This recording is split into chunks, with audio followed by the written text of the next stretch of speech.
Hey guys, since we're about halfway through the year and we are now in June, I'm gonna go ahead and give you guys my top 7 books of the first half of 2025. I'm gonna be covering the book itself, why I loved reading it, and who I think would also love reading this book. So let's go ahead and jump into it. All right guys, so the first book is book number 7, which is New York 2140 by Kim Stanley Robinson.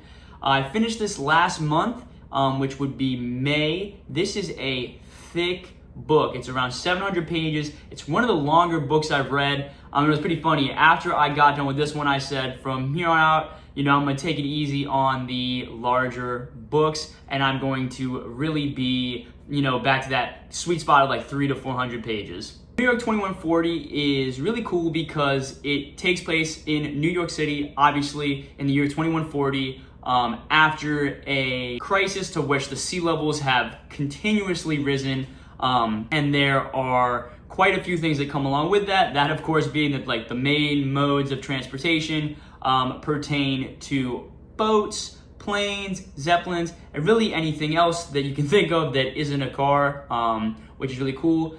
So along with the changes to, of course, the transportation system, you also get to see some really cool changes that happen with the architecture of New York City. So that means that there are incredible sky bridges that are being formed because they're no longer, of course, being able to walk on streets or anything of that nature. So now you're seeing these sky bridges that connect these ginormous skyscrapers. And of course, skyscrapers are now only getting bigger and bigger, and now apartment complexes become pretty much new norm, as is normal in New York City, but they are now integrated within these skyscrapers. So you're seeing apartment complexes, like 200 to 300 stories, which is really cool. And speaking of the apartment complexes, that's where our story focuses on. So we are focused on one apartment complex specifically and characters that are within that apartment complex and their stories that go along with what happens in New York City in this kind of paradigm. So some of the archetypes of the characters are that you have a detective, you have a cloud star, of course, because it's in the future, so that's pretty much their version of YouTube. You have the building director, so the person who can make sure that the building is running as smooth as possible and feels like their heart is connected to this building.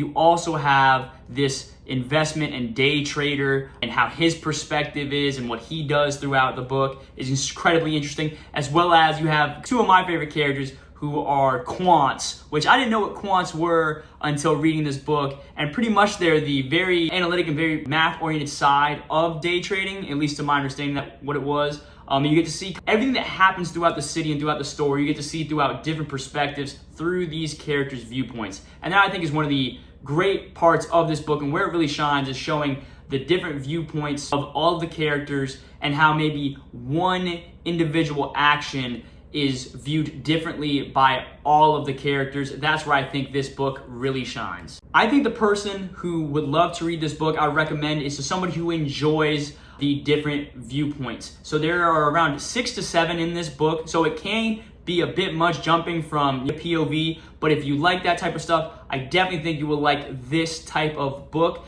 It's also a eco-fiction, which I had no idea was a genre until I picked up this book, and apparently this book is pretty big in those circles of people who love eco-fiction. So with that, I would say once again that this book is really for those who love different POVs. All right, we're gonna go ahead and move on to book 6, which is Dungeon Crawler Carl by Matt Dinniman. This is book 1 in the Dungeon Crawler Carl series, and I'll be upfront is that I actually started this book in December of 2024, but that's close enough to 2025, and I really wanted to include it in my reading list. So for those who don't know, Dungeon Crawler Carl is a lit G, and for those who don't know what a lit RPG was, I didn't know until I picked up this book.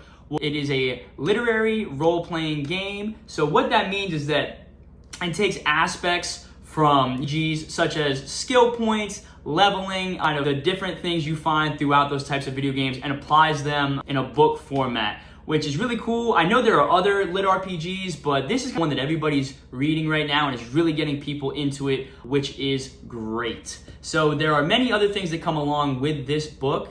especially the characters. The characters are one of the best parts of this book. It's what drives me to keep reading. So my favorite characters are, you have Carl, that's who the book's based off of, who is just a normal guy who gets thrown into this world of intergalactic politics and pretty much has to fight for his life and those he cares about on a game show in front of many different groups of aliens, many different galaxies. It's broadcasted throughout time and space, which is incredibly cool. And then you have his companion, which is the Queen, but she goes by Princess. That is Princess Donut. She is his companion, who is quick-witted, extremely funny, and just has a knack for calling out Carl when he screws up. And if you've already read this book, you'll understand when I say, God damn it, is one of the funniest things that has been written and that I have laughed out loud by reading this book. Who I think this book is for? I think this book is for anybody who loves laughing out loud while they're reading. I can't tell you the amount of times I laughed out loud when I was reading this book. I also think it's for anybody who thoroughly enjoys crazy action scenes, as well as maybe enjoys seeing elements of their favorite video games applied to a book. I know that was something I really liked. I love RPGs. I love skill points and putting points into a class and seeing what abilities I get after that. So that's where I fell in love with this book. The fifth book in this list is going to be The Phoenix Project by Gene Kim. The Phoenix Project is a book about an individual who works in the IT department of an enterprise hardware company. So pretty much what it details is the kind of life that IT and system folks have to go through to really make your web applications work. So you get to see ins and outs of what it looks like for a huge enterprise team of people to come together and make these either software applications or hardware work. And it's incredibly interesting to see the comparisons that are made from the start point, like the inception of software, and how the continued maintenance and how businesses need to adopt different formats and styles to adjust to the new kind of era of the way that software is produced. So it hits home for me because I work in the IT industry, mainly on the system side. So it's incredible to see and have a book that feels like it is so geared towards me. Who do I think this book is for? I think this book is for anybody who's curious about how enterprise IT systems are developed and maintained. It explains things in a great manner, primarily through the eye of our main character, who is the manager and the lead on a project that seems to be destined to fail. You get to see the synergy that comes from the IT department, the operations department, and the engineering department. It is fantastic. So next up we have book 4, which is Tomorrow and Tomorrow and Tomorrow by Gabrielle Zevin. This was my first read of 2025 and it did not disappoint. I read this book very quickly because of how into it I was. And if anybody knows what genre of book this is, please let me know in the comments. I'm unfamiliar with what I would consider this as. I know it's fiction, but it's based so much in reality. And actually, that goes for the Phoenix Project as well. If anybody has read that book before, tell me what genre you would consider that. Tomorrow, or as I'll be referring to it, T3 throughout this portion of the video, in my opinion, is a book primarily about relationships, and really through relationships on how they evolve throughout the years. It focuses primarily on 2 characters who are programmers and who are game developers in the early 90s, and they graduate throughout the 90s and the 2000s and getting into the 2010s. And it really shows their relationship as they grow up, once again, from kids to teenagers to adults. And it talks about the sacrifices that are made to kind of keep relationships going throughout all those years. In this case, of course, becoming successful game developers and how that puts a strain on relationships. So who would I recommend this book for? I'd recommend this book to any reader who loves character relationships in stories. As I mentioned before, this author does a great job of painting what it's like to have a platonic relationship with someone throughout the years and grow with them. It is phenomenal in that regard. Also, liking video games and programming doesn't hurt as well when reading this book. So for book 3, we have The Shadow of What Was Lost by James Islington. This was the second book I read this year, and I was able to get through it pretty fast because at the start of this year, I was on a plane and I had 6 hours to kill, so I did nothing besides read this book. So that was back in January, of course, of 2025. The Shadow of What Was Lost is the first book in the Lycanius trilogy. This book focuses on 3 friends who you first meet in a magical school where others are teaching these children who have been blessed with this ability to understand magic and use it, and they're teaching them to harness it and control it. Now, of course, while that is happening, as in most high fantasy books, the ancient evil is on the rise, and these students then have to go out into the world and face many challenges along the way before, of course, dealing with the big bad evil that comes along at the end of the book. So it's a classic high fantasy novel that involves magic, swordplay, being very roguish in some regards. And so I would recommend this book to anybody who's a fan of high fantasy classics such as Lord of the Rings, but maybe don't want to read as big of a book as A Song of Ice and Fire. Now, something else I want to touch on that I should have before is the magic system. The magic system in this book I really appreciate, really because of how it puts these handcuffs on magic users. There are these tenets that are written that anybody who has this gift to allow them to use magic cannot break. And so that kind of squashes the whole, oh, I'm magical so I can destroy anybody and be overpowered all the time. So that was one of my favorite parts of this book as well. All right, so for book 2, we are at Dungeon Crawler Carl and the Eye of the Bedlam Bride, which is book 6 in the Dungeon Crawler Carl series. So as I mentioned before, I started reading Dungeon Crawler Carl in December of 2024. I actually just finished it up last month, so that would be book 7. So I've gone all the way through and it was great, but my favorite book was book 6, The Eye of the Bedlam Bride.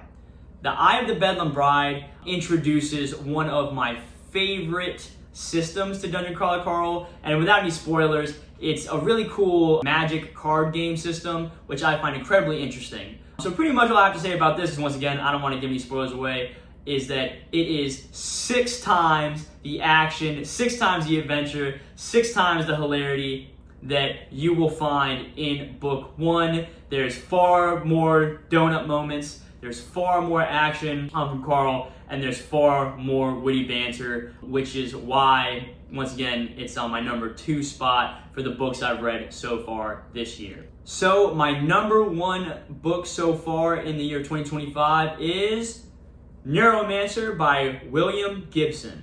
I just finished Neuromancer last month, and it was phenomenal. As a person who is a cyberpunk fan and who loves technology and who loves to see how it's integrated in our life and to look back at the history of it, it was incredibly inspiring how William Gibson was able to write this book in 1984 and predict some of the trends and changes that we've seen today in 2025. Neuromancer is an incredible book. It falls in the cyberpunk and dystopian genre, which is one of my favorite genres, and it's been awesome to see and read the book that started it all off. So our initial character, Case, fantastic. I love the image that's around him, which is this damaged hacker who is stuck moping around the city, and he is just looking for his next fix of how to get into cyberspace.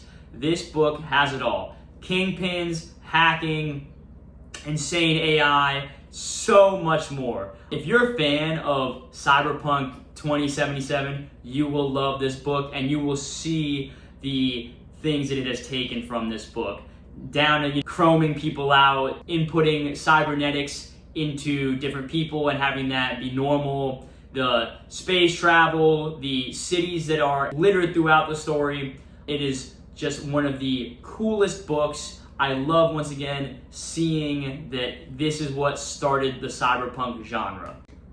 I would recommend this book to anybody, once again, who loves cyberpunk, who is a fan of Cyberpunk 2077, anybody who's read titles like Alita, Battle Angel. All right, well, those are my top 7 books of the beginning half of 2025.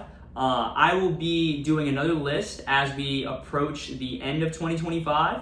If you guys have any recommendations, please leave them in the comments section down below. I'm always looking for new books to read. And so, yeah, with that, I will see you guys later. And remember, always keep reading.